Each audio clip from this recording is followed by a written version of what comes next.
Here we have the tempo tool. You're able to indicate a concentric, isometric, eccentric, and rest time, reps, sets, and recovery time between sets.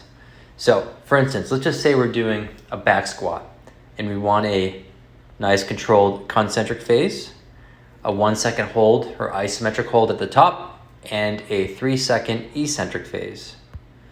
From there we can add reps. Let's just say we want to do 2 reps of these, and we want to do 2 sets, and we want the rest period to be 15 seconds. From there you can hit start, and while performing the squats, you can watch the ball go up and down, all right? And that's gonna be you following the ball as you move up and down through your squat.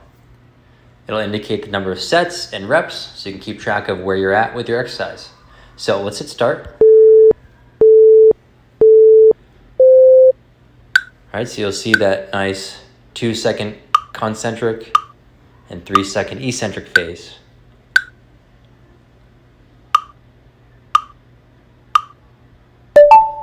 We got a set recovery time of 15 seconds, which will count down.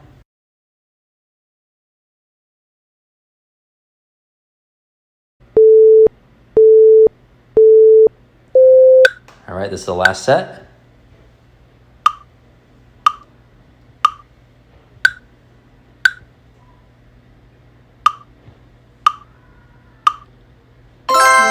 Well done. You'll never have to count sets and reps again. There you have it, the tempo tool.